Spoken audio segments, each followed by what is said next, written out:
Visualize a dimly lit chamber deep beneath the surface of power, where invisible golden threads stretch across a vast darkened map of the world. Each glowing orb represents a nation's destiny, some pulsing bright, others flickering, weakly connected by these unseen strands, pulled taut by forces no army can defeat. This is not the realm of secret societies or shadowy cabals. It is the international monetary system itself, quiet, relentless architecture built from metal, paper, and now code that crowns economic victors and quietly dethrones the proud. Forged in the crucible of repeated crises, it decides who can borrow endlessly, who must beg for relief, and who can impose their will without firing a shot. From the weight of ancient gold coins to the silent flow of digital dollars, this system has evolved in plain sight, yet remains profoundly hidden. Its grip now touches the lives of billions, shaping everything from the price of bread to the outbreak of conflict. So what exactly is this elusive framework, and how does it orchestrate the true hierarchy of nations? To understand its roots, we must travel back to the closing decades of the 19th century, when the classical gold standard quietly became the foundation of global finance. Starting in the 1870s, the major industrial powers, Britain first, followed by Germany, France, and the United States, committed to pegging their currencies to a fixed weight of gold. This created an era of remarkable exchange rate stability. A British pound was worth roughly the same amount of gold in London as in New York or Berlin. Gold inflows into a country automatically expanded its money supply, fueling investment and growth. Outflows contracted it, reining in inflation and overheating. The British pound sterling, backed by the immense resources of the largest empire the world had ever seen, emerged as the unchallenged global currency. By 1913, it settled nearly half of world trade and served as the primary reserve asset for central banks everywhere. This system was not imposed by treaty or force. It arose organically as nations craved predictability during the explosive growth of industrialization and transatlantic commerce. Yet its very rigidity would prove disastrous when the world plunged into total war. When World War I erupted in 1914, governments across Europe and beyond faced unprecedented financial demands. Armies needed weapons, food, and supplies on a scale never before imagined. To meet these costs, almost every belligerent nation suspended gold convertibility within weeks, freeing central banks to print money without restraint. The result was explosive inflation, massive public debt, and the fracturing of the pre-war monetary order. After the armistice, the victors dreamed of returning to normalcy.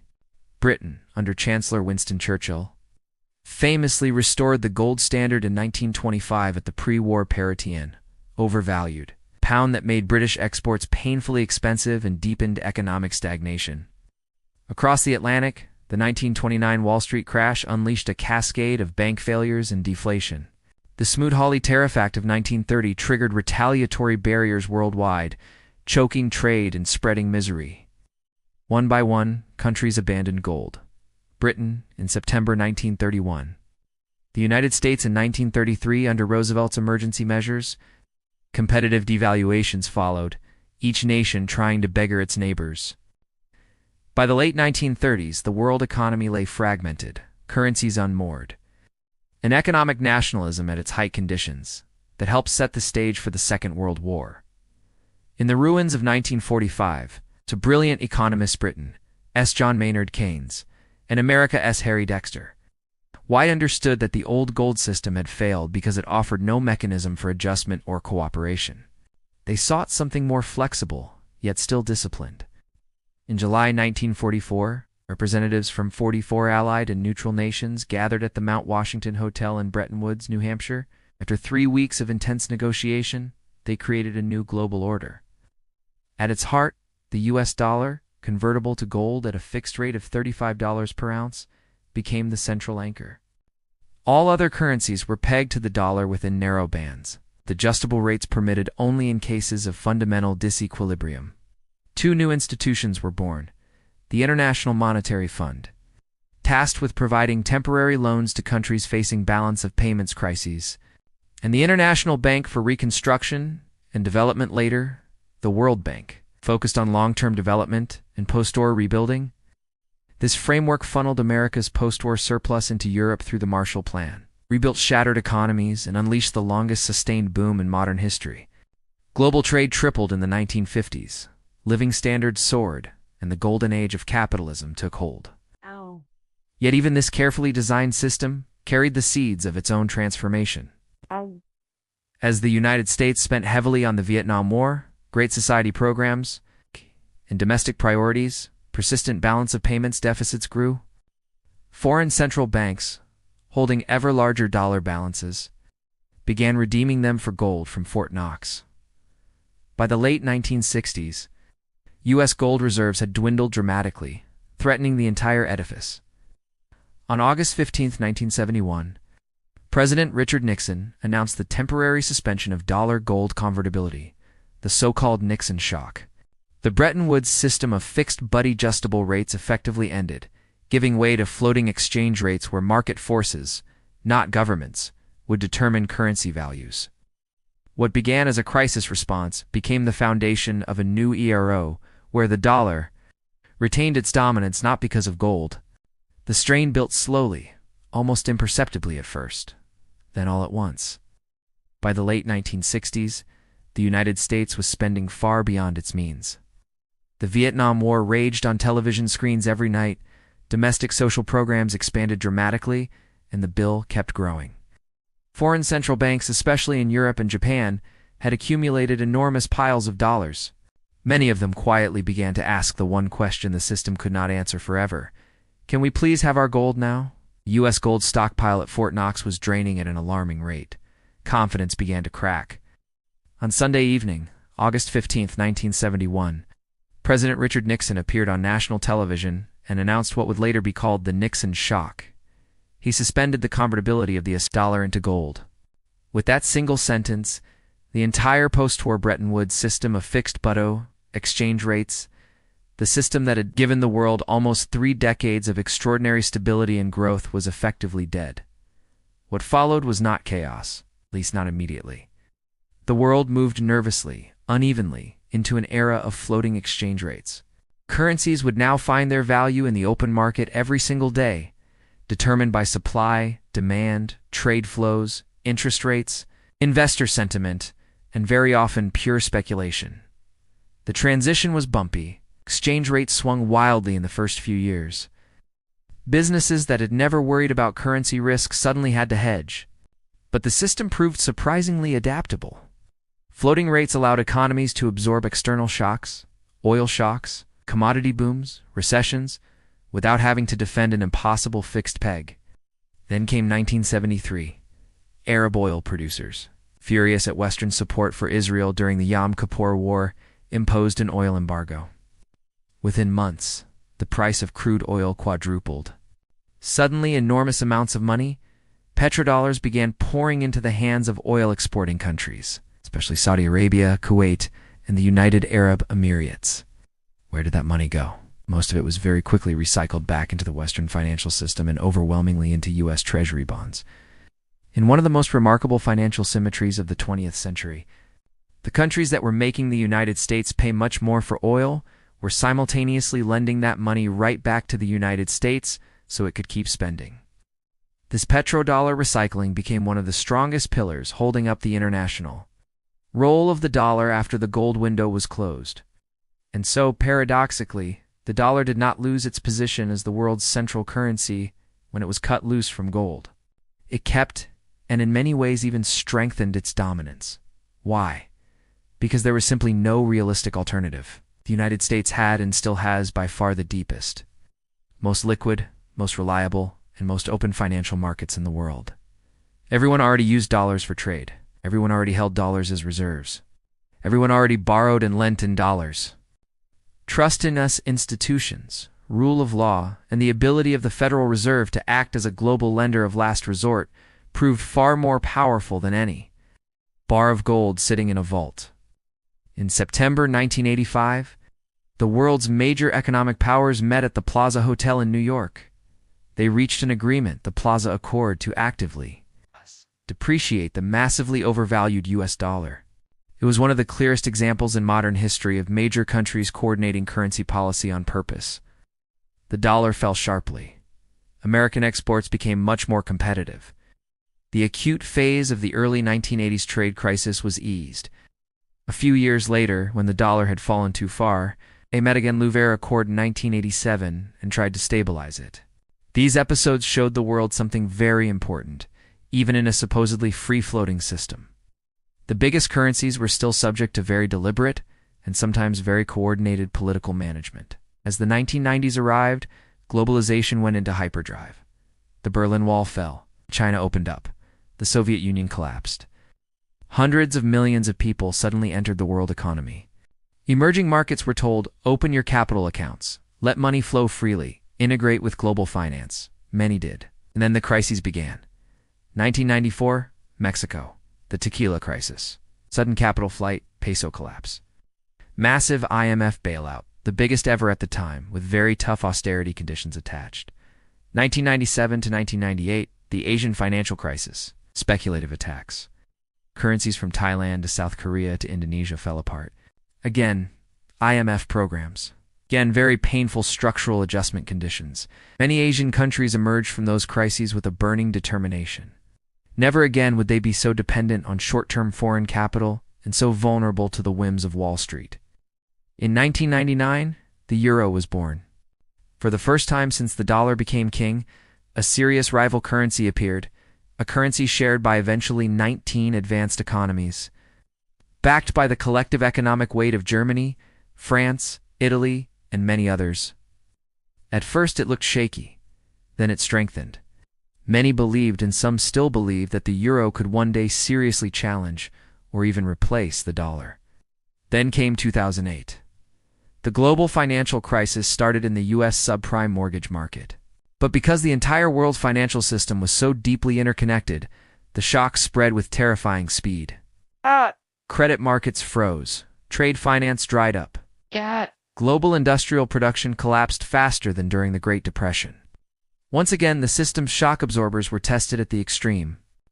And once again, the major central banks, led by the Federal Reserve, stepped in with massive currency swap lines, unlimited dollar liquidity and quantitative easing on a scale never before imagined. The IMF tripled its lending capacity to nearly $1 trillion. The G20, until then a relatively minor forum, was suddenly elevated to become the main steering committee for the global economy. Coordinated fiscal stimulus packages worth trillions of dollars were launched around the world. The system held. But it held in a way that made its asymmetries painfully clear. Advanced economies, especially the United States, recovered relatively quickly. Many developing and emerging economies are still carrying scars from that period 20 years later. Underneath all of these dramatic headline events lies the quiet, persistent machinery of the system. The global network of reserve assets, the SWIFT payment messaging system, the IMF quota structure that still gives the United States effective veto power. The deep dollar-denominated debt markets, the overwhelming use of dollars in international invoicing and payments, still roughly 50 to 60%. Depending on the measure, this entire machinery gives the United States what French Finance Minister Valéry Giscard d'Estaing famously called the exorbitant privilege. It's the ability to borrow enormous amounts very cheaply in its own currency, while almost every other country in the world must borrow in someone else's. It is this hidden asymmetry more than aircraft carriers, more than nuclear weapons, that constitutes the deepest foundation of American power in the early 21st century. In 2026, as we stand in the early days of the year, this hidden system navigates a landscape of turbulence and shifting sands. The dollar's share of allocated global foreign exchange reserves edged lower to 56.92% in the third quarter of 2025, according to the latest IMF COFR data released in December 2025, marking one of its lowest levels in recent years. This modest decline came amid a total reserves figure that climbed slightly to $13 trillion in Q3 2025, up from $12.94 trillion in the previous quarter. The euro's share crept higher to 20.33%, benefiting from stable exchange rate movements.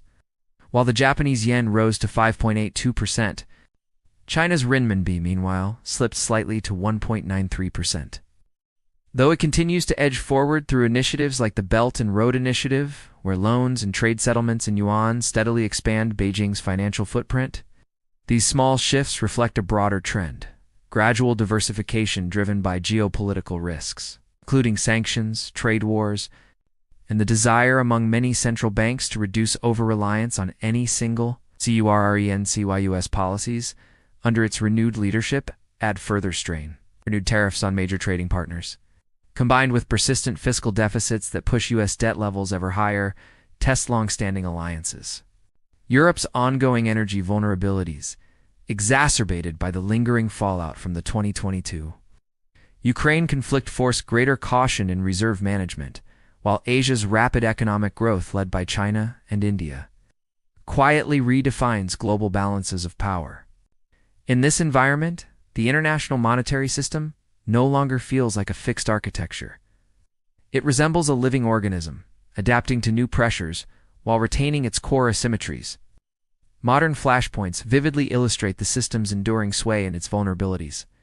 Russia's full-scale invasion of Ukraine in February 2022 triggered one of the most aggressive uses of financial weaponry in modern history: the exclusion of major Russian banks from the SWIFT international payment messaging network.